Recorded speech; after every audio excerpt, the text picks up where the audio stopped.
Hello दोस्तों, welcome back to stories by Nini. आज जो मैं आपको डरावनी कहानी सुनाने वाली हूँ वो एक भूतिया दरवाजे की है। और ये भूतिया दरवाजा था एक मुंबई के मकान में जहाँ पर रहते थे पंकज और सोनिया। उन्होंने इस मकान को रेंट पर लिया था एक एजेंट से, क्योंकि वो इंदौर में रहते थे और अपने बिजनेस को एक्सपेंड करने के लिए वो मुंबई में जाकर शिफ्ट हुए थे। और मुंबई में जाकर शिफ्ट होने की वजह से उन्हें मकान मिलना बहुत ही मुश्किल हो रहा था। तो एजेंट ने जब उन्हें ये मकान दिखाया तो वो बहुत ज्यादा खुश हो गए, क्योंकि ये मकान बहुत ही सस्ता था और इसमें बहुत सारे कमरे थे, बहुत ही अच्छा मकान था। तो उन्होंने तुरंत ये मकान ले लिया। बस इसमें एक शर्त थी मकान मालिक की कि यहाँ पर एक कमरा है जिसके दरवाजे पर एक ताला लगा हुआ है, वो दरवाजा कभी नहीं खुलना चाहिए। सोनिया को ये बात बहुत अजीब लगी। उसने पंकज से कहा भी, लेकिन पंकज भी नहीं माना। और पंकज ने कहा चलो ठीक है, हो सकता है मकान मालिक का कोई उसमें सामान रखा हो, तो हमें उससे क्या करना।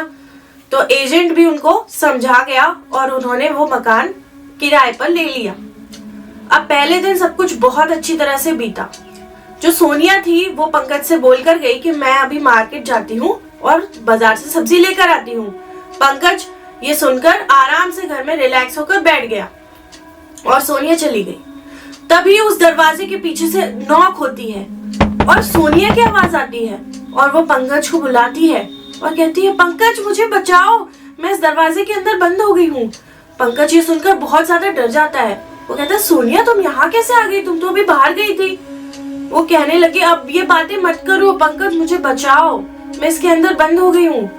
पंकज तभी ताले की तरफ देखता है और जोर से चिल्लाता है, क्योंकि उस ताले के अंदर तो चाबी लगाने के लिए जगह ही नहीं थी। ऐसा लगता था कि मकान मालिक चाहता ही नहीं था कि दरवाजा कभी भी खुले। जब पंकज ने ये बात सोनिया को अंदर बताई तो सोनिया ने कहा पंकज तुम उसकी चिंता मत करो, तुम ये दरवाजा तोड़ दो। तो पंकज कहता है हाँ तुम ठीक कह रही हो, मैं ये दरवाजा तोड़ता हूँ। जैसे ही पंकज उस दरवाजे को तोड़ने लगता है तभी घर का मेन गेट खुलता है और उस मेन गेट से अंदर आती है सोनिया और वो पंकज को रोकती है। सोनिया कहती है क्या कर रहे हो तुम। पंकज उसे देखकर घबरा जाता है। उससे कहता है सोनिया तुम यहाँ, तुम तो इस दरवाजे के अंदर थी, अभी तो तुम मुझे बुला रही थी। ये देखकर सोनिया उसको कहती है कि कैसी बहकी बहकी बातें कर रहे हो पंकज, मैं तो अभी तुम्हारे सामने बाहर गई थी और मैं वापस आई हूँ। तभी अंदर से फिर से नॉक होती है और एक लड़की की आवाज आती है।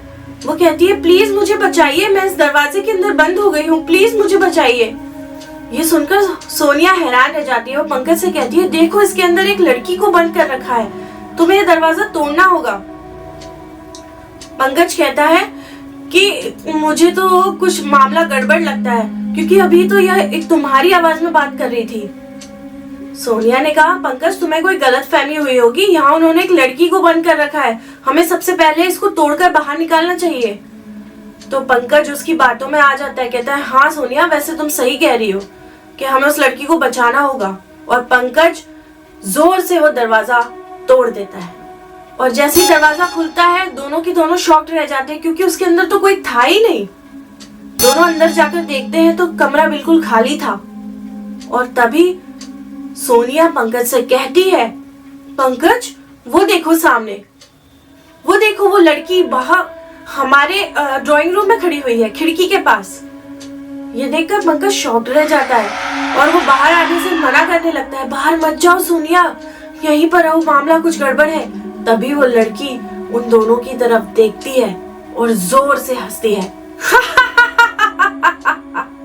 उसके दोनों पैर उल्टे होते हैं, पूरे बदन पर खरोंच और खून के निशान, और साथ ही उसके लंबे नुकीले नाखून और दांत होते हैं और उसकी लाल लाल आंखें चमक रही होती जो सीधे उन्हीं की तरफ देख रही होती है। वो दोनों पंकज और सोनिया उस लड़की को देखकर वहीं बेहोश हो जाते हैं। अगले दिन एजेंट पंकज से मिलने आता है और वो देखता है कि घर के सारे खिड़की दरवाजे खुले हुए हैं, सारा सामान अस्त व्यस्त है, उथल पुथल है, लेकिन पंकज और सोनिया का कोई नामो निशान नहीं है। और वो देखता है कि वो दरवाजा वैसे ही बंद पड़ा है और उस पर वही ताला लगा हुआ है। तो ये थी आज की हॉरर स्टोरी। अगर आपको हॉरर स्टोरी सुनना पसंद है please do like and subscribe to my channel. Thank you.